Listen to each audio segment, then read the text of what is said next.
ہیر کی ڈری سہمی سی آنکھیں دیکھ کے زویان کو شدت سے احساس ہوا کہ وہ اس لڑکی کے ساتھ کتنا بڑا ظلم کر چکا ہے۔ ہیر نے فوراً اپنے ڈر پہ قابو پایا، دعا مانگ کے اٹھی اور زویان کے پاس سے گزر کے جانے لگی جب زویان نے اس کا ہاتھ پکڑتے ہوئے کہا، میں بہت شرمندہ ہوں ہیر۔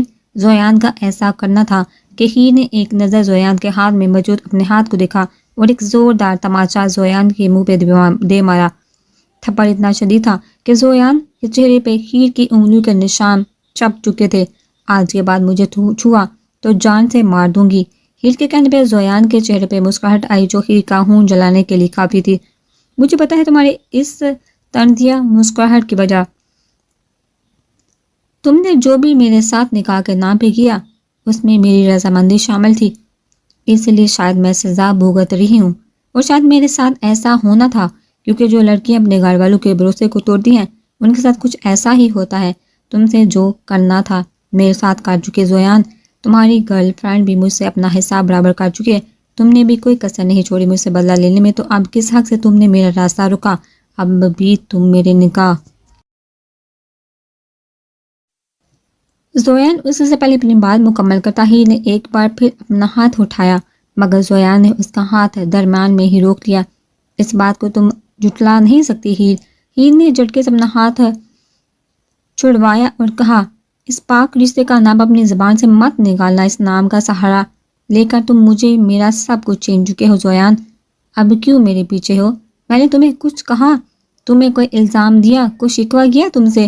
نہیں نا، پھر اب کیوں میرے پیچھے پڑے ہو؟ ہیر نے تقریباً چیختے ہوئے کہا، مانا میں نے تمہارے ساتھ بہت زیادتی کی ہے، تم سے محبت کا ڈرامہ کیا، تم سے جھوٹ بولا، تم سے نکاح کے نام پہ وہ سب، مگر ہیر میں بہت شرمندہ ہوں۔ زویان ہیر کے سامنے بے بسی سے بولا، تمہاری شرمندگی مجھے میری عزت، میرا غرور، میری محبت، میرا بڑم لوٹا سکتی ہے؟ جب تمہاری محبت میں کسی اور کی باہوں میں دیکھے، جب تمہارے بھروسے کی دھجیاں اڑے، جب تمہیں یاد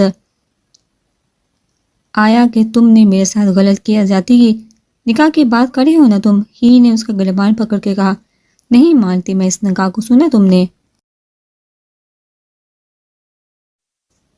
زویان نے بہت غور سے ہیر کا چہرہ دیکھا تھا جہاں صرف تکلیف تھا، کرد تھا۔ مانا میں نے سب کچھ تمہارے ساتھ دھوکے سے کیا تھا، مگر ہمارا نکاح اصل تھا، نکاح نامہ اصلی تھا، تم اتنی آسانی سے مجھ سے دستبردار نہیں ہو سکتی۔ زویان کے کہنے پہ ہیر نے اس کا گریبان چھوڑا، کہا، محبت کی بہت باری قیمت چکائی ہے میں نے، اب نہیں۔ کیا کرو گے؟ سب کو بتاؤ گے ہمارے نکاح کے بارے میں؟ بتاؤ، شوق سے بتاؤ زویان اظہر، آج چاہے میری جان بھی چھوٹے گی، تمہاری سوچ ہے کہ میں تم سے نکاح ختم کروں گا ہیر؟ زویان نے ایک بار پھر اس کے ہاتھ کو تھامتے ہوئے کہا، اب کی بار اس کی گرفت میں سختی تھی، اس بار تم ہیر کو شکست نہیں دے سکتے، تمہارے کوئی بھی لفظ، کوئی بھی بہانہ، کوئی بھی چال مجھے میرا فیصلہ بدلنے پر مجبور نہیں کر سکتی۔ جاؤ، میری بلا سے اعلان کر دو اس رشتے کا، مجھے فرق نہیں پڑتا، میں تم سے الگ ہو کے بھی دکھاؤں گی اور تمہارے سامنے کسی اور کی ہو کے بھی دکھاؤں گی، یہ وعدہ ہے میرا تم سے زویان۔ ہیر یہ کہہ کے کمرے سے جانے لگی جب زویان کی مٹھی میں ہیر کے بال آ چکے تھے۔ چھوڑیے مجھے بدتمیز انسان، چھوڑو۔ زویان اپنا چہرہ ہیر کے قریب لائے، اس نے غصے سے پھنکارتے ہوئے کہا، سوچا بھی نہیں کسی اور کی ہونے کا، تم صرف میری ہو، سوچا تھا تم سے معافی مانگوں گا، جب تک تمہیں مناؤں گا، جب تک تم مجھے معاف نہیں کر دیتی، مگر اب نہیں۔ میں بھی دیکھتا ہوں تمہیں مجھ سے اللہ کی ذات کے علاوہ کون چینتا ہے، تمہیں سب کی موجودگی میں رخصت کر کے اپنے گھر نہیں لایا تو میرا نام بھی زویان اظہر نہیں۔ زویان نے کہہ کے جھٹکے سے اس کے بال چھوڑے۔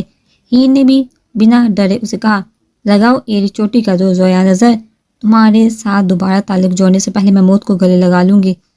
زویان، مجھے گن آتی ہے اپنے آپ سے کہ میں تم سے محبت کی، گن آتی ہے اپنے جسم سے، دل چاہتا ہے کہ جلا لوں خود کو، اس حصے کو جہاں تم نے چھوا مجھے، کاش کوئی ایسا معجزہ ہو اور ایک بار مجھے موقع ملے اپنی پچھلی زندگی کے گزرے لمحات میں جانے کا، تو آگ لگا دوں ان لمحوں کو، جن لمحوں میں مجھے تم سے محبت ہوئی، جن لمحوں میں تم میرے قریب آئے۔ یہ بولتے ہوئے ہی زویان کے بے حد قریب تھی، اس کی آنکھوں سے آنسو جاری تھے۔ زویان نے بے خودی میں اس کا چہرہ تھاما اور کہا، ایک موقع دے دو ہیر، مجھ سے غلطی ہو کہ میں تم سے بہت محبت کرنے لگا ہوں۔ زویان کی بات سن کے ہیر نے فقط کہکا لگایا اور کہا، آزمائے ہوئے کو آزمایا نہیں جاتا، محبت کا لفظ اپنے منہ سے نکال کے اس کی توہین نہیں کرو، مجھے تم سے نفرت ہے زویان، گن آتی ہے تمہیں دیکھ کے۔ بہتری اسی میں ہے کہ مجھے طلاق دے دو، ورنہ الگ تو میں تم سے ہو ہی جاؤں گی کسی اور کی بن کے۔ جب میں طلاق ہی نہیں دوں گا تو کسی اور کی کیسے بنو گی؟ طلاق نہیں دو گے تو میں حولا لے لوں گی۔ بولتا رہے زمانہ کچھ بھی، مجھے کسی کی پرواہ نہیں۔ یہ بول کے ہیر نے جانے کے لیے جیسے ہی کمرے کا دروازہ کھولا تو سامنے خوشبو کو کھڑا پایا۔ ان کی شکل دیکھ کے ہیر کو اندازہ ہو گیا تھا کہ وہ سب کچھ سن چکی ہے۔ ہیر نے ایک نظر انہیں دیکھا اور چلی گئی۔ خوشبو اندر بڑی تو زویان گھٹنوں کے بل بیٹھ کے رو رہا تھا۔ زویان! خوشبو کی آواز پہ زویان نے نگاہ اٹھا کے اپنی ماں کو دیکھا، کھڑی ہو کے ان کے گلے لگ گیا۔ زویان، جو بھی ہیر نے کہا سچ ہے، تم نے اس سے نکاح کیا ہے؟ خوشبو کے پوچھنے پر زویان نے انہیں سب کچھ بتا دیا، جسے سن کے خوشبو جھٹکے سے بیٹھ پر بیٹھ گئی۔ تمہیں پتہ ہے ہیر کون ہے زویان؟ وہ کیوں اس گھر میں ہے؟ نہیں ماما، مجھے یہ بات بولتے ہوئے زویان چونکہ اس نے یہ تو سوچا ہی نہیں تھا کہ ہیر جہاں کیا کر رہی ہے، اس کا اس گھر سے کیا رشتہ ہے۔ نہیں ماما، زویان یہ تم نے کیا کیا؟ ایک بار پھر ماضی دہرایا، پھر ایک بار تمہیں خاندان کا فرد کسی کے لیے تکلیف کا باعث بنا ہے۔ ماما آپ کیا کہنا چاہ رہی ہیں؟ کھل کے کہیے۔ زویان، ہی تمہارے ماموں کی بیٹی اور سائم کی بہن۔ خوشبو کے انکشاف پہ زویان نے حیران کن نظر سے خوشبو کو دیکھا اور کہا، یہ کیا کہہ رہی ہیں ماما آپ؟ زویان کے ایسا شاک ڈانا انداز میں خوشبو نے زویان کو ایک بار پھر ماضی بتایا، مگر صرف بہار صاحب کا۔ شاید وہ اپنے بیٹے کو بتانے کی ہمت نہیں کر پا رہی تھی۔ لائبہ، تم نے اسے دوائی دی؟ ہاں شاہجہاں آپا، مگر وہ نہیں لے رہی، بس ایک جگہ بیٹھی رہتی ہے، بہت زبردستی کرنے پہ کچھ کھاتی ہے۔ اور کل وہ کیا؟ کل لائبہ کچھ مت چھپانا مجھ سے۔ آپا کل وہ ہمیشہ کے لیے گئو جا رہی ہیں، کبھی نہ آنے کے لیے۔ شاہجہاں آپا کچھ کر لے پلیز۔ یہ کہہ کے لائبہ نے کال کٹ کر دی۔ وہاں صاحب کو ابھی شاہجہاں بیگم نے خوشبو کا کیا فیصلہ اور اس کی طبیعت دونوں بتائی۔ کیا سوچ رہے ہو وہاج؟ ان کے ساتھ تم نے زیادتی کی ہے وہاج؟ اصل بھائی میں نے کب منع کیا ہے، مگر وہ کچھ سنے تو۔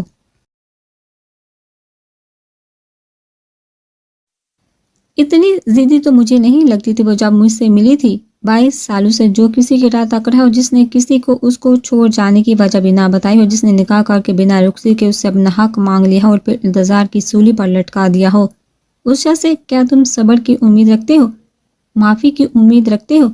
22 سالوں کا غبار ہے باہر، نہ جانے کتنے دنوں میں نکلے۔ ضدی ضرور ہوگی بابی، مگر مجھے اتنا پتا ہے وہ آج بھی تم سے محبت کرتے ہیں، جب بھی تمہارے نام پہ بیٹھی ہیں۔ اظہر بھائی، میں اسے اگر لے بھی آؤں تو کیا سائم اسے قبول کرے گا؟ ابھی تک اس نے ہیر کو قبول نہیں کیا۔ آپ کو اندازہ نہیں ہو رہا، سب جاننے کے بعد بھی مجھ سے دور ہو گیا ہے۔ میں دور نہیں ہوا پاپا آپ سے۔ سائم کے آواز پہ ان دونوں نے گھوم کے اسے دیکھا جو لان میں انہیں کھانے کے لیے بلانے آیا تھا۔ مجھے خوشبو ماما سے کوئی اعتراض نہیں، ان کے ساتھ واقعی زیادتی ہوئی ہے، اور رہا سوال ہیر کا تو اس کے معاملے میں آپ نہ بڑھے، اسے میں دیکھ لوں گا۔ آپ جائیے، خوشبو ماما کو لائیے، انہیں بھی حق ہے خوشیوں کا۔ سائم کی بات پہ وہاں صاحب نے سائم کو گلے سے لگا لیا، ان کی آنکھوں سے چاند آنسو گر گئے۔ انہوں نے فوراً خوشبو کے گھر کی راہ لی۔ انہیں پتا تھا انہیں کیا کرنا ہے، حضرت صاحب پہلے ہی انہیں آئیڈیا دے چکے تھے۔ وہاں صاحب کو دیکھ کے لائبہ نے بنا خوشبو کی اجازت لیے فلیٹ کا دروازہ کھول دیا۔ لائبہ نے انہیں کمرے کی طرف اشارہ کیا اور خود تھوڑی دیر کے لیے باہر چلے گی۔ وہاں کمرے میں گئی تو وہ بیڈ پر سو رہی تھی۔ وہاں صاحب ان کے بے حد قریب جا کے بیٹھ گئے۔ بے خودی میں انہوں نے خوشبو بیگم کے چہرے پر ہاتھ پھیرا۔ کسی کا لمس اپنے چہرے پر محسوس کر کے خوشبو بیگم نے پٹ اپنی آنکھیں کھولی۔ اپنے سامنے وہاں صاحب کو دیکھے وہ ایک دم اٹھ کے بیٹھی اور اپنا دوپٹہ ڈھونڈنے لگی جو وہاں صاحب کے پیچھے تھا۔ خوشبو نے لائبہ کو آواز لگا جب وہاں صاحب نے کہا وہ گھر پر نہیں ہے۔ تو آپ کیا کر رہے ہیں یہاں؟ آپ کی اولاد پہنچا تو دی ہے آپ تک اب آپ یہاں کیا کر رہے ہیں؟ خوشبو بیگم دوپٹے سے بے نیاز ان کے روبرو کھڑی تھی۔ وہاں صاحب کو ایسا لگا وقت 20 سال بھی۔ میں اپنی بیوی لینے آیا ہوں۔ وہاں صاحب کی بات پہ خوشبو بیگم طنزیہ ہنسی اور کہا، 20 سال بعد آپ کو یاد آیا کہ آپ کی ایک بیوی ہے؟ ماما تمہیں سب بتا چکے ہیں۔ خوشبو اپنے گھر چلو، اب جائیے یہاں سے، مجھے کہیں نہیں جانا۔ یہ بول کے خوشبو بیگم کمرے سے نکلنے لگی جب وہاں صاحب نے ان کا ہاتھ پکڑ کے تیزی سے اپنی طرف کھینچا۔ خوشبو بیگم ایک دم ان کے سینے سے آ لگی۔ یہ کیا بدتمیزی ہے، چھوڑیے مجھے۔ بدتمیزی کرے ہوئے تو مجھے 20 سال ہو گیا، اگر تم بولو تو اب بھی دوبارہ کر سکتا ہوں بدتمیزی۔ بھائی صاحب کی آنکھوں میں آج عجیب سا نشہ تھا۔ خوشبو بیگم نے اپنے آپ کو چھڑاتے ہوئے کہا، مجھے آپ سے اب کوئی تعلق نہیں رکھنا. سنا آپ نے نہیں جانا آپ کے ساتھ, جانے دے مجھے. میں ایک بار پھر معافی مانگتا ہوں خوشبو, پلیز بس کر دو. پتہ نہیں کب یہ سانس بند ہو جائے. بھائی صاحب کے لہجے میں ایسا کچھ تھا جسے محسوس کر کے خوشبو بیگم لرز گئی. مجھے اپنی ضد پہ قائم رہی, مگر اپنی ضد پہ قائم رہی. اچھا ٹھیک ہے, نہیں رہنا میرے ساتھ, ٹھیک ہے. یہ کہہ کر بھائی صاحب نے خوشبو بیگم کو لا کے اپنی جیب میں سے ڈیورس پیپر نکال کے ان کے آگے رکھے اور کہا, ٹھیک ہے آزاد ہو جاؤ, آج تم اس رشتے سے لے لو, سائن کر دو ڈیورس پیپر پہ. اب زبردستی نہیں باندھ کے رکھوں گا اس رشتے میں تمہیں. بھائی صاحب نے پین نکال کے پیپر پر زور سے رکھا. خوشبو بیگم کے آگے کاغذات رکھ دیے تو بھائی صاحب نے, مگر ان کا دل لرز رہا تھا. یہ پلان اظہر صاحب کا تھا کیونکہ انہیں اندازہ تھا وہ کبھی سائن نہیں کریں گی. خوشبو بیگم نے سختی کی کیفیت میں پہلے بہار صاحب کو دیکھا اور پھر پیپرز کو. کامتے ہاتھوں سے پیپر کھولے تو وہ واقعی ڈیورس پیپر تھے. انہوں نے پین اٹھائے سائن کرنے کے لیے تو بہار صاحب کا دل ایک دم دھڑکا, مگر سائن کرتے وقت خوشبو بیگم رونے کے ساتھ ساتھ کپ کپا بھی رہی تھی. ان کے ہاتھ میں پین تھامتے ہوئے اتنی لرزش تھی کہ پین بھی پورا ہل رہا تھا. انہیں ایسی حالت دیکھ کے بہار صاحب کو ان کا جواب مل گیا تھا. ان کے لب کھل کے مسکرائے تھے. انہوں نے خوشبو بیگم کے آگے سے پیپر اٹھا کے انہیں پھاڑا تو خوشبو بیگم کے رونے میں شدت آ گئی. جب نہیں چھوڑ سکتی مجھے تو چلو نا میرے ساتھ, ایک بار پھر تھام لو میرا ہاتھ. اس بار مور ہی بہاج کو خوشبو سے دور کرے کی. یہ کہہ کے بہاج صاحب نے خوشبو بیگم کی طرف اپنی باہیں کھولی, مگر خوشبو بیگم تس سے مس نہ ہوئی. بہاج صاحب نے پھر کہا, آ جاؤ یار, ترس گیا ہوں تمہیں سینے سے لگانے کے لیے. یہ بولتے ہوئے بہاج صاحب کی آنکھوں سے آنسو گرنے لگے. خوشبو بیگم نے جب بہاج صاحب کی آنکھوں سے آنسو گرتے دیکھے, ان کی پہلی باہیں دیکھی تو خاموشی سے ان کے سینے سے لگی. خوشبو بیگم کے سینے سے لگتے ہیں بہاج صاحب نے انہیں اپنے سینے میں بینچ لیا. خوشبو بیگم نے بھی انہیں کس کے کمر سے تھام لیا. دونوں ہی بے آواز رو رہی تھی. دونوں کا ہی 20 سالوں کا انتظار ختم ہو چکا تھا. بہاج صاحب نے خوشبو بیگم کو خود سے لا کیا, غور سے ان کا چہرہ دیکھا. چہرے پہ پہلی جیسی معصومیت تھی. وہ بے خودی میں ان کے لبوں پہ جھک کے بہاج صاحب کی اس حرکت پہ خوشبو بیگم شرمسار ہو کے ان کے سینے سے دوبارہ لگی. خوشبو بیگم کو بہاج صاحب گھر تو لے آئے تھے مگر وہ خاموش تھی. بہاج صاحب نے ہر طرح سے ان سے معافی مانگی تھی, ان کا دل صاف کرنے کی کوشش کی تھی, مگر پھر وہ صحیح طرح سے اس گھر میں ایڈجسٹ نہیں ہو رہی تھی. بہاج صاحب نے جب اظہر صاحب سے اس متعلق تو انکار یہی کہنا تھا, ان کا یہی کہنا تھا بہاج سالوں پر گرد ہے آہستہ آہستہ چھننے گی. مگر ہیر نہ تو اپنی ماں سے بات کرتی ہے نہ اپنے باپ سے, بلکہ زویان کی حرکت کے بعد اس نے خاموشی سے یہاں سے جانے کا فیصلہ کر لیا ہے. اسے نہیں پتا تھا وہ کہاں جائے گی, مگر فی الحال اسے یہاں سے جانا تھا. وہ خاموشی سے اپنی پیکنگ کر چکی تھی, بس 12 بجنے کا ویٹ کر رہی تھی. 12 بجے وہ اپنے کمرے کا گیٹ کھول کے جیسے ہی باہر نکلنے لگی تو سائم کو کھڑا پایا. ہیر کے ہاتھ سے بیگ چور کے نیچے گرا. سائم نے بیگ زمین سے اٹھائے اور کمرے میں لے جاتے ہوئے ہیر سے کہا, اندر آؤ, دروازہ بند کر دو. ہیر خاموشی سے اندر آئی. سائم کے لہجے میں ایسا کچھ تھا جو ہیر کو ڈرانے کے لیے کافی تھا. سائم نے بالکل اس کے سامنے کھڑے ہو کے کہا, کہاں جا رہی ہو رات کے اس وقت؟ آپ کو کوئی حق نہیں مجھ سے کچھ بھی پوچھنے کا. ہیر نے سائم کو دیکھ کے کافی غصے میں یہ بات کہی, میرا بیگ مجھے دے, مجھے جانا ہے. اچھا کہاں جانا ہے؟ آپ کو اس سے کوئی سروکار نہیں ہونا چاہیے. میں کہاں جاؤں کہاں نہیں؟ کیوں سروکار نہیں ہونا چاہیے؟ کیوں؟ بھائی ہوں تمہارا, 2-3 مہینے چھوڑتا ہوں تو کیا ہوا, مگر ہوں تو بھائی. سائم کے کہنے پہ ہیر نے چونک کے سائم کو دیکھا. سائم کی بات سن کے ہیر کی آنکھوں سے آنسو گرنے لگے تو سائم کا بھی کچھ حال ایسا ہی تھا. اس کی آنکھوں میں بھی نمکین پانی جمع تھا. تم اگر خوشبو ماما کی وجہ سے یہاں سے جا رہی ہو تو ہیر تم سراسر ان کے ساتھ غلطی کر رہی ہو. میں مانتا ہوں تمہارے ساتھ بہت زیادتی ہوئی, مگر تم ان کی جگہ خود کو رکھ کے سوچو جو بھی ہوا. مگر میرے ساتھ زیادتی ہوئی ہے. آپ کو کیا پتا, آپ کے ساتھ تو پاپا بھی تھے اور آپ کی ماما بھی. ہاں سچ کہہ رہی ہوں, مجھے کیا پتا, جس کی ماں محض 10 سال کا اسے چھوڑ کے مر گئی ہو. ہاں سچ کہہ رہی ہوں, مجھے کیا پتا. جب راتوں میں مجھے ڈر لگتا تھا تو مجھے دلاسا دینے والا کوئی نہیں تھا. ہاں سچ کہہ رہی ہوں, مجھے کیا پتا. جب میں نے پہلی بار سگریٹ پی تھی چھپ کے تو مجھ سے ناراض ہونے والا, مجھے ڈانٹنے والا کون تھا. ہاں سچ کہہ رہی ہوں, مجھے کیا پتا. آپ سمجھ نہیں رہے سائیں بھائی, مجھے جانا ہے, میں نہیں رہ سکتی. یہ بول کے پیر یہ بول کے ہیر بلک بلک کے رو پڑی۔ ہیر کے بھائی کہنے پر سائم اس تک آیا، اس کے سر پہ ہاتھ رکھ کے کہا، ماں کے علاوہ اور جس وجہ سے تم یہاں سے جانا چاہ رہی ہو میں وہ وجہ جانتا ہوں۔ سائم کے بولے پر ہیر نے گھبرا کے سائم کو دیکھا۔ میں سب جانتا ہوں، یہ زویان مجھے سب بتا چکا ہے اپنے اور تمہارے بارے میں۔ بے فکر ہو تم، اب تمہارا بھائی کھڑا ہے تمہارے ساتھ۔ اگر تم زویان سے کوئی تعلق نہیں رکھنا چاہتی تو وہ تم تک پہنچ نہیں سکتا، تمہاری مرضی کے بنا یہ وعدہ ہے میرا اپنی بہن سے۔ سائم نے یہ بول کے ہیر کو بہت احترام سے اپنے گلے سے لگایا۔ جب ہیر بلک پڑی اور کہا، مجھے نفرت ہے بھائی زویان سے، مجھے اس سے کوئی تعلق نہیں رکھنا۔ ہیر کی بات سن کے سائم خاموش رہا۔ زویان کا ہیر کے لیے تڑپنا اسے سے چھپا نہیں تھا، مگر وہی کرے گا جو ہیر کہے گی۔ یہ وہ سوچ چکا تھا، سالوں بعد ملی اپنی اس بہن کو وہ اپنے بچپن کی دوستی پہ فوقیت دے چکا تھا۔ اظہر آپ سے ایک بات پوچھوں؟ نمرا بیگم نے انہیں چائے دیتے ہوئے کہا۔ ہاں پوچھو۔ آپ نے ابھی تک شاہجہاں سے معافی نہیں مانگی، مجھے اس نے معاف کر دیا تو آپ کو بھی؟ آگے کی بات نمرا بول نہیں پائی۔ نمرا کسی بھی عورت کے لیے بہت مشکل ہوتا ہے اپنی محبت کو پالنا۔ میں بچپن سے محبت کرتا ہوں شاہجہاں سے، مگر کیا کر سکتے ہیں، دوسری بیٹی کی پیدائش پر چھوڑ دی اسے یہ کہہ کے کہ وہ مجھے بیٹا نہیں دے سکتی۔ کہاں گئی تھی اس وقت میری محبت جب میں تم سے محبت کے وعدے کر رہا تھا؟ میں اگر اس سے معافی مانگ تو بظاہر وہ مجھے معاف کر دے گی، مگر دل سے یہ بات شاید ہی نکال پائی کہ میں اس کی محبت میں شرک کیا، اس کی محبت میں کسی کو حقدار بنایا۔ اس کی جگہ میں ہوتا تو شاید اسے چھوڑ چکا ہوتا۔ حضرت صاحب کی بات سن کے نمرا رونے لگی۔ وہ سب میری غلطی ہے، کاش میں امی نہیں نمرا، اب حالات اچھی جگہ ہے، ہمیں ان کی مغفرت کی دعا مانگنی چاہیے، جو ہوا اب اسے بدلا نہیں جا سکتا۔ تم بھی میری قسمت میں ملی کی ہی بہت ہے کہ وہ مجھ سے بات کر لیتی ہے، میری طرف دیکھ لیتی ہے، بس بہت ہے، اتنی سزا تو بنتی ہے۔ میرے حضرت صاحب کے لہجہ ان کے دل کا قاسی کر رہا تھا۔ ایک بار پھر نمرا بیگم پچھتا رہی تھی کہ کاش وہ ان دونوں کے درمیان نہیں آتی۔ کیا بات ہے بھائی بہن، کیا ملے، مجھے بھول گئے آپ؟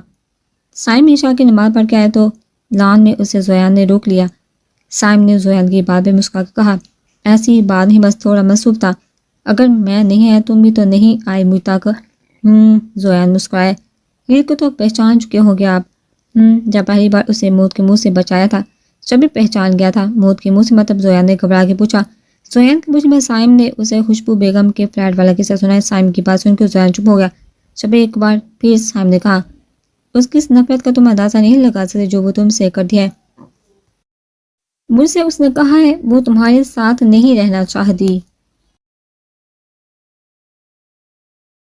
مگر شاید اس نے آپ کو یہ نہیں بتایا کہ میں اسے کسی قیمت پہ نہیں چھوڑوں گا، یہ بات نہیں بتائی اس نے۔ زویان کی شدت پسند لہجے پہ سائم کے ماتھے پہ تیوریاں چڑھی اور اس نے بھی زویان کے ہی انداز میں اسے کہا، میں اپنی بہن سے وعدہ کر چکا ہوں کہ جیسا وہ چاہے گی ویسا ہی ہوگا۔ سائم کی بات پہ زویان طنزیہ مسکرایا اور کہا، اچھا یعنی آپ نے کل کی ملی بہن کو بچپن کی دوستی پہ فوقیت دے دی؟ چلو اچھا ہے، جو ہو اب سارے لحاظ مربت سائڈ پہ رکھ کے ہو۔ ایک بات آپ بھی سن لے ہیر کے بھائی صاحب، بھائی میں نے بھی اپنی محبت کی قسم کھائی ہے کہ وہ صرف میری ہی رہے گی۔ یہ بول کے زویان جانے لگا جب پیچھے سے سائم نے کہا، اس تک پہنچنے سے پہلے تمہیں اس کے ہر راستے میں مل لوں گا۔ زویان نے بنا موڑے مسکراتے ہوئے کہا، میں ہر اس چیز کو رون دوں گا جو اس کے اور میرے درمیان میں آئے گی۔ آپ نے بلایا ڈیڈ؟ بازل نے کمرے کا دروازہ نہ کر کے اندر جان کے پوچھا۔ ہاں، اپنی شیروانی پسند کر لیتے تم؟ نے کہا کہ آپ دیکھ لے ڈیڈ، جو آپ کو پسند ہو میں وہی پہن لوں گا۔ بازل نے ان کے سامنے بہت احترام سے کہا، نکاح تمہارا ہے بازل، میں کیسے پسند کروں تمہارے لیے کچھ؟ کیوں ڈیڈ، لڑکی بھی تو آپ نے پسند کی ہے، جب یہ زندگی مجھے گزارنی ہے تو پھر کپڑے بھی آپ سلیکٹ کر لے، کیا ہوا اگر پہننا مجھے ہے؟ یہ کہہ کے بازل کمرے میں رکا نہیں۔ بابر صاحب کی بات سن کے بابر صاحب جہاں تھے وہیں کے وہیں کھڑے رہ گئے۔ ان کے دماغ میں بادل کی باتیں گونجنے لگی، وہ اپنی سوچ میں اتنا گم تھے کہ ان کے موبائل پہ جب سے سارا کے ڈیڈ کی کال آ رہی تھی مگر انہیں ہوش نہیں۔ صفیہ بیگم نے کمرے میں ان کے موبائل کی آواز سن کے آئی، مگر انہیں سوچوں میں غرق دیکھے انہیں جھٹکا لگا۔ انہوں نے ڈرتے ڈرتے بابر صاحب کو کندھا ہلایا۔ بابر، ہاں ہاں، کیا ہوا؟ کب سے آپ کا موبائل بادشاہ ہے؟ نفیسہ بیگم نے ڈرتے ڈرتے کہا۔ موبائل صاحب نے جب اپنا بابر صاحب نے جب اپنا موبائل چیک کیا تو سارا کے ڈیڈ کی 30 سے بھی زیادہ مسڈ کال تھی۔ انہوں نے فوراً انہیں کال کی۔ سارا کے ڈیڈ بولتے جا رہے تھے اور بابر صاحب کو لگا پورا گھر گھوم رہا ہے۔ نفیسہ بیگم ان کے چہرے کے اتار چڑھاؤ دیکھ کے بات سنبھلنے کی کوشش کر رہی تھی مگر ناکام رہی۔ کال کٹ ہوتے ہی بابر صاحب نے کہا نفیسہ ہاں بابر کیا ہوا؟ کیا بول رہے تھے بھائی صاحب؟ نفیسہ سارا نے کورٹ میرج کر لیا آج اپنے کزن سے۔ کیا یہ کیا بول رہے ہیں آپ؟ کل نکاح ہے، بادل کا پورا خاندان آئے گا، ہم کیا جواب دیں گے بابر صاحب کو؟ نفیسہ فہیم اور حاجہ کو بلا کے لاؤ فوراً۔ یہ بولتے ہوئے بابر صاحب کے پسینے چھوٹنے لگے۔ نفیسہ بیگم کو ان کی حالت ٹھیک نہیں لگ رہی تھی، وہ ڈرتی، وہ دوڑتی ہوئی ان لوگوں کو بلا کے لیے، مگر ان کے ساتھ ہندا بھی تھی جو آج گھر پر تھی۔ ہندا نے فوراً بابر صاحب کا بلڈ پریشر چیک کیا جو حد سے زیادہ بڑا ہوا تھا۔ تایا جان کیا ہوا ہے آپ کو؟ اتنا بلڈ پریشر بڑا ہوا ہے آپ کا؟ ہندا کے چہرے میں پریشانی کے ساتھ ساتھ فکر بھی تھی، وہ بہت غور سے ہندا کا چہرہ دیکھ رہے تھے۔ اپنے گھر کے ہیرے کو ٹھکرا کے انہوں نے کوئلہ چنا اور انہوں نے ایک فیصلہ کیا، آ جائیے نا بہزاد، شاندی تم جاؤ نا، میں نے کب روکا؟ آرام سے خود بھی نہاؤ سوئمنگ پول میں، پلیز آپ بھی آئیے نا۔ شاندی تنگ مت کرو، مجھے ایک ضروری کال کرنی ہے۔ تم جاؤ نیچے، میں مرتضیٰ کو بول دیتا ہوں سارے گارڈ وہاں سے ہٹا دے، تم سکون سے عاشر کے ساتھ انجوائے کرو۔ عاشر سو رہا ہے یار، پلیز نہ تانگ کرو، جاؤ نا انجوائے کرو۔ شاندی نے جب اسے کال پہ بزی دیکھا تو خاموشی سے کپڑے اٹھائے اور واش روم میں نہانے گھس گئی۔ بہزاد نے ایک نظر واش روم کے بند دروازے کو دیکھا اور پھر کال پہ موجود آدمی کو بعد میں کال کرنے کا کہہ کے لائن ڈسکنیکٹ کی۔ بہزاد نے اپنی شرٹ اتاری، واش روم کی طرف بڑھا۔ شاندی جو شاور کے نیچے آنکھیں باندھ کر کے کھڑی تھی، اسے اندازہ نہیں ہوا کہ واش روم میں بہزاد آ چکا ہے۔ شاندی کو دیکھے بہزاد نے واش روم کا دروازہ لاک کیا اور خاموشی سے جا کے شاندی کی کمر کو اپنے سینے سے لگا لیا۔ شاندی کا دل اچھل کے حلق میں آ گیا، اسے اندازہ نہیں تھا کہ بہزاد ایسے اس کے پیچھے واش روم میں آئے گا۔ بہزاد نے اس کا روح دھیرے سے اپنی طرف موڑا، مگر شاندی کا نگاہ اٹھا کے بہزاد کو دیکھنا محال تھا۔ شاندی کا جسم ہولے ہولے کانپ رہا تھا۔ ایسا نہیں تھا کہ اس نے بہزاد کی قربت محسوس نہیں کی، مگر اس طرح سے نہیں۔ بہزاد اسے مکمل اپنے آپ سے لگایا اور شاور کے پیچھے موجود باتھ ٹب کا نل کھول دیا۔ شاندی نے بہزاد کی کمر کو مضبوطی سے تھاما تھا، اس کی انگلیاں بھی کپ کپا رہی تھی۔ ویسے ہی مجھے نہیں پتا تھا بیوی شوہر کے ساتھ نہاتے ہوئے اتنا شرماتی ہے، بہزاد کا ایسا بولنا تھا جب شاندی نے آنکھیں باندھ کی اس کے سینے سے لگے کہا، آپ بہت بے شرم ہیں بہزاد۔ ہے بے شرم؟ میں نے کیا بے شرمی کی، ذرا بتانا۔ بہزاد اس کی جھجک مٹانے کے لیے اسے باتوں میں لگا رہا تھا۔ وہ جانتا تھا جس حالت میں وہ اس سے چپکی کھڑی ہے، کبھی بھی نگاہ اٹھا کے اسے نہیں دیکھے گی۔ ویسے ایک بات آئے گی، تمہاری کمر کے نیچے جو تل ہے وہ۔ اس سے پہلے بہزاد کچھ اور بولتا، شاندی نے اس کے لبوں پہ اپنا ہاتھ رکھ دیا۔ بہزاد پلیز نہ کرے، کوئی شوہر ایسا کرتا ہے جب اس کی بیوی نہا رہی ہو۔ بہزاد نے اس کے ہاتھ اپنے لبوں سے ہٹائے اور اس کے لبوں پہ جھکتے ہوئے کہا، اوروں کو پتہ نہیں مگر بہزاد راجپوت کرتا ہے اپنی جان سے عزیز بیوی کے ساتھ۔ یہ بول کے بہزاد نے اسے گود میں اٹھایا اور گود میں اٹھائے پانی کے ٹب میں لیٹ گیا۔ بہزاد نے شاندی کی کمر پہ اپنے لب رکھ چکا تھا۔ دھیرے دھیرے بہزاد کے پیار میں شدت آنے لگی جسے شاندی ڈرتی تھی۔ بہزاد ایک بار اس کے لبوں پہ اپنے لب رکھے۔ شاندی ابھی تک بہزاد کی سینے سے لگی تھی۔ شاندی نے اپنا آپ بہزاد کے حوالے کیا ہوا تھا۔ بہزاد آپ کو نہیں لگتا ہمارا نہانا ہو چکا ہے؟ بہزاد نے مسکرا کے اسے دیکھا اور کہا، اچھا مگر ابھی تو تم بچل رہی تھی میرے ساتھ کھلے آسمان کے نیچے نہانے میں، غلطی ہو گئی مجھ سے، آج کے بعد میری توبہ، جو آپ کو نہانے کا بولا۔ شاندی کے کہنے پہ بہزاد کو اس پر بہت پیار آیا۔ اس نے شاندی کی گردن پہ اپنے لب رکھ کے اسے خود سے آزاد کیا اور کہا، اب تم سکون سے نہاؤ، میں جا رہا ہوں۔ یہ کہہ کے بہزاد نے اسے ٹب میں چھوڑا اور خود واش روم سے نکل گیا۔ بہزاد کے چاہتے شاندی ایک بار پھر شرمانے لگی۔ بادل گارڈ میں آیا تو ہنسا کے ہاتھوں میں مہندی لگی تھی۔ بادل ایک دم چونکا، وہ تو سمجھ رہا تھا کہ وہ اس کے نکاح کے دن بہت روئی کی گھر سے چلی جائے گی، مگر وہ تو یہاں انجوائے کر رہی تھی اس کا نکاح۔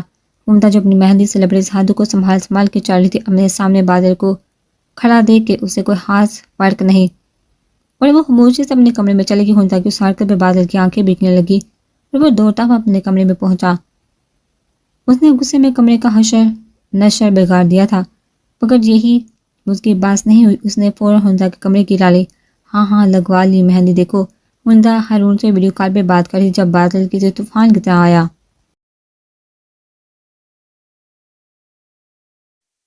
ہنسا جو ہارون کو آگے پیچھے کر کے اپنی مہندی دکھا رہی تھی، بادل کے ایک دم اپنے سامنے آنے پہ ہنسا نے ہارون سے کہا، ہارون میں بعد میں بات کرتی ہوں آپ سے بات۔ بادل کا تو مانو ہون ہی کھول کے اس نے ہنسا کا موبائل لیا، کیا بدتمیزی ہے یہ، ایسے کیسے تم میرے کمرے میں آئے؟ اور یہ موبائل واپس کرو میرا۔ حمزہ کے کہنے پہ بادل نے موبائل زور سے سامنے دیوار پہ دے مارا، مگر حمزہ ایک دم ریلیکس ہوئی، اسے اندازہ تھا بادل کچھ ایسا ہی کرے گا۔ بادل نے یہی باس نہیں کیا، اسے مہندی سے لبریز ہاتھ کو جیسے ہی تھامنا چاہا، وہی حمزہ نے اسے انگلی اٹھا کے وارن کیا، ٹچ نہیں کرنا مجھے ورنہ انجام کی ذمہ دار تم خود ہوگے۔ بادل کی آنکھوں سے صاف پتہ چل رہا تھا کہ وہ روک کے آیا ہے، اسے حمزہ کی دھمکی سے کوئی فرق نہیں پڑا۔ بادل نے قریب آگے اسے کمر سے تھام کے خود سے قریب کیا اور کہا، تو آج تم نے یہ مہندی اپنے یار ہارون کے لیے لگائی ہے، اس کی فرمائش پہ لگائی ہے؟ ایسا بولتے ہوئے بادل کی آنکھوں سے آنسو گرے تھے۔ ہاں لگائی ہے اپنے یار کے لیے مہندی۔ تم کون ہوتے ہو اعتراض کرنے والے؟ میں کون ہوتا ہوں میں؟ یہ بول کے بادل نے غصے میں اس کے بالوں کو اپنی مٹھی میں جگہ لیا۔ میں جو پل پر مر رہا ہوں تمہارے نام ملنے سے، تو میری بچپن کی محبت حمزہ، اور تم مجھے بچپن سے جانتے ہو، پھر تم مجھے یہ بتائی ہو کہ میں ہوتا کون ہوں؟ ہاں کرتی تھی تم سے محبت، بے تحاشا کرتی تھی، بلکہ عشق ہو گیا تھا تم سے، جبھی تو بلا جھجک کے تمہیں قریب آنے دیا، کیونکہ مجھے پتا تھا تمہاری نیت صاف ہے، تمہارے دل میں حمزہ فہیم کے لیے صرف محبت ہے، مگر تم تو میرے جسم کی ہوس تھی، جبھی اس دن تم میری عزت کے ساتھ کھیلنے والے تھے۔ یہ بولتے ہوئے حمزہ کے بھی آنسو گرنے لگے۔ بادل نے اس کے بال چھوڑ کے اس کا چہرہ تھاما اور کہا، تم نے بھی تو میرا ساتھ نہیں دیا۔ بادل نے بے بسی سے کہا۔ حمزہ نے دوبارہ اسے خود سے دور کیا اور کہا، تو اس کا مطلب تم مجھ سے میری عزت چھین کے اس پہ اپنی محبت کا جھنڈا گاڑو کہ مجھے نفرت ہے تم سے؟ بادل ابھی اسی وقت یہاں سے دفع ہو جاؤ، ورنہ میں اپنے ساتھ کچھ کر بیٹھوں گی۔ میری محبت کی یہ عزت تھی تمہاری نظر میں کہ تم نے میری جگہ کسی اور کو دے دی؟ بادل نے بے بسی سے دیکھتے ہوئے کہا، جو چاہے سمجھو یہاں سے، ابھی کے ابھی نکلو۔ حمزہ اسے دھکا دینے لگی۔ بادل نے غصے میں ایک زوردار مکہ سامنے ڈسٹنگ شیشے پر مارا۔ بادل نے ایک نظر اسے دیکھا، مگر حمزہ کی نظر اس کے ہاتھوں سے نکلنے والے خون پہ تھی۔ بادل نے ایک بار پھر حمزہ کے قریب آ کے کہا، نئی محبت مبارک ہو۔ یہ کہہ کے بادل کمرے سے جانے لگا، جب حمزہ نے بھی پیچھے سے کہا، تمہیں بھی نکاح مبارک ہو۔ بادل حمزہ کے کمرے سے نکلا تو اپنی ماں کو کھڑا پایا۔ بادل نے ایک پرشکوہ نگاہ اپنی ماں پر ڈالی اور کمرے سے باہر نکل گیا۔ ریش ڈرائیونگ کر کے اسی سائڈ کی سب سے خاموش جگہ پہ جا کے چیخ چیخ کے رونے لگا۔ اس کے نمبر پہ گھر سے باری باری سب کال کر رہے تھے، مگر اس نے کسی کی بھی کال نہیں اٹھائی۔ بادل کے سامنے بار بار حمزہ کا وہ مسکراتا چہرہ گھوم رہا تھا، جس سے مسکراتے چہرے کے ساتھ وہ ہارون سے ویڈیو پہ بات کر رہی تھی۔ بادل نے اپنے موبائل نکالا اور اپنی اور حمزہ کی وہ پک نکالی جو پرائیویٹ فولڈر میں تھی، جس پک پہ بادل حمزہ کے لبوں کو چوم رہا تھا۔ بادل تصویر دیکھ کے ایک بار پھر رو پڑا۔ ایک بار پھر بادل کا موبائل بجنے لگا، مگر اس بار اس کے نمبر پہ وحاج کی کال تھی۔ بادل نے کال اٹھائی تو اس سے پہلے بادل کچھ بولتا وحاج بول پڑا، او بھائی کہاں ہے؟ آدھا گھنٹہ ہو گیا ہے مجھے آئے ہوئے، آپ پہنچ گئے؟ ہاں کب آئے گا؟ بس آ رہا ہوں۔ بادل کی کال کاٹے ہوتے وحاج نے اپنے برابر میں بیٹھے نفوس کو دیکھا، مگر وہ نفوس خاموشی سے وحاج کے برابر میں سے اٹھ گیا۔ ویسے ہی تمہاری چوائس بہت اچھی ہے، ہی نے صنم کی بات پہ مسکرا کے کہا، مگر بعض دفعہ ہم اپنی زندگی کے لیے سب سے گھٹیا چیز کا انتخاب کر لیتے ہیں۔ ہیر کی بات سیدھا صنم کے دل میں لگی، اسے شروع دن سے ہیر بہت افسردہ لگی، اس کی آنکھوں نے کبھی اس کی مسکراہٹ کا ساتھ نہیں دیا۔ ویسے بادل کے نکاح کے لیے میں بہت ایکسائٹیڈ ہوں۔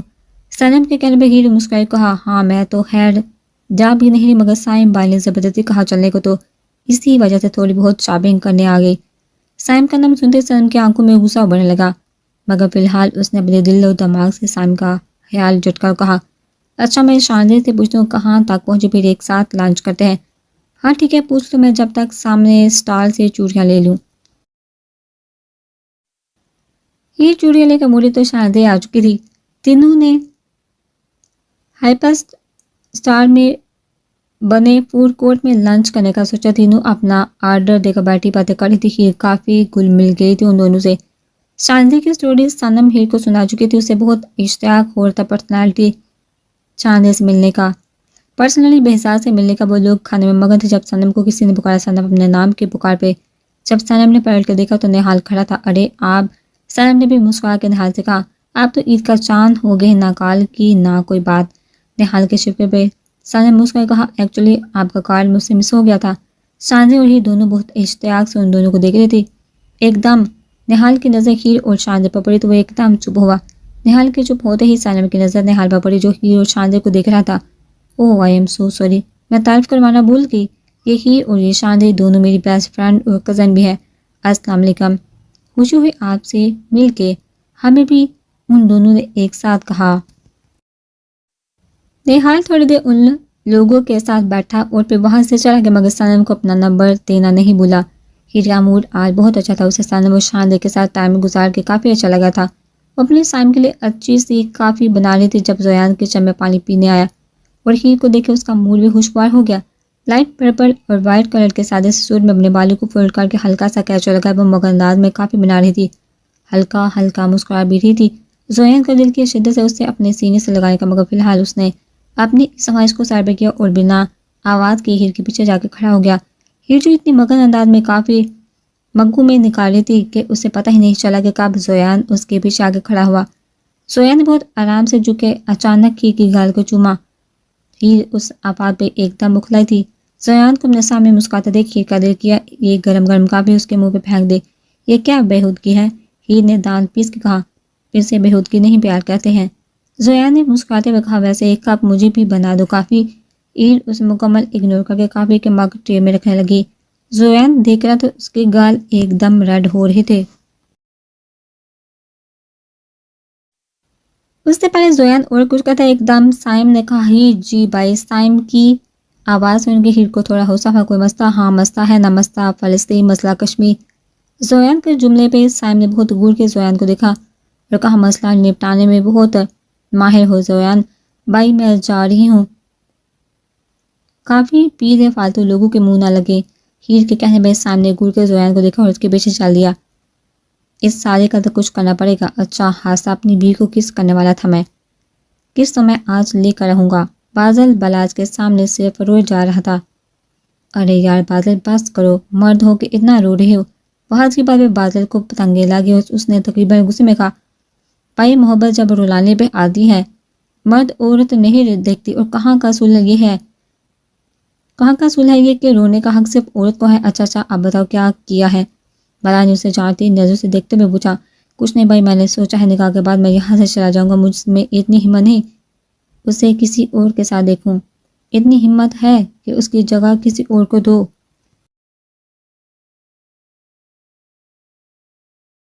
بلال بھائی کیوں ماں باپ نہیں سمجھتے کہ اولاد کو زندگی گزارنی ہوتی ہے، ان کو نہیں؟ ہمیں کیوں نہیں حق دیتے اپنی مرضی کے ساتھی کے انتخاب کا؟ کبھی کوئی قسم دے دیتے ہیں، کبھی کوئی مجبوری ہمارے سامنے لا کر رکھ دیتے ہیں، کیوں ہمیں حق نہیں دیتے فیصلہ کرنے کا؟ مجبوری میں جوڑے رشتے بے دلی کے رشتے صرف نبھائے جاتے ہیں، محسوس نہیں کیے جاتے۔ بادل اپنی بات کہہ کے جا چکا تھا، مگر بلال چوکا بھی اسے کچھ کہہ نہیں پایا تھا۔ رات کے تقریباً 2 بجے پانی پینے کی غرض سے ہیر اٹھی کے کچن میں گئی تو وہاں صاحب کو کچن میں چائے بناتے دیکھا۔ میں بنا دیتی ہوں چائے، ہیر نے بہت جھجک کے ساتھ یہ بات کہی۔ ہیر کے کہنے پہ بلال صاحب نے کہا، نہیں بنا لوں گا، بس یہ بتاؤ خوشبو چینی کم لیتی ہے یا زیادہ؟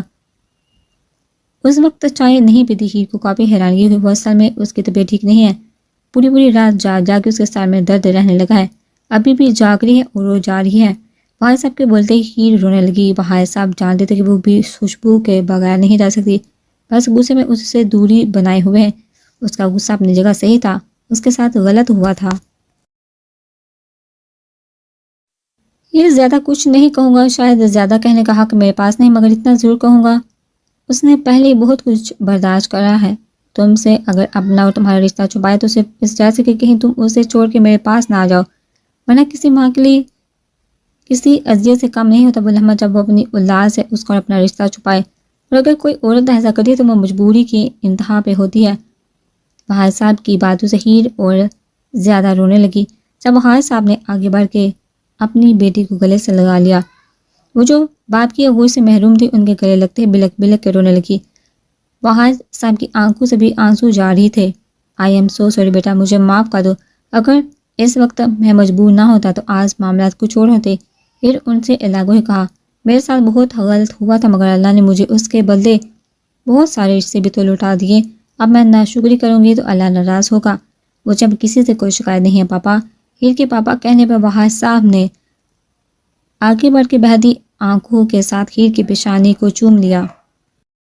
اب آپ کی بیوی کا بھی سر درد کم کریں۔ ہاں چلو چائے نکال لو۔ میں نہیں پاپا چائے نہیں، انہیں ہیر کی ضرورت ہے۔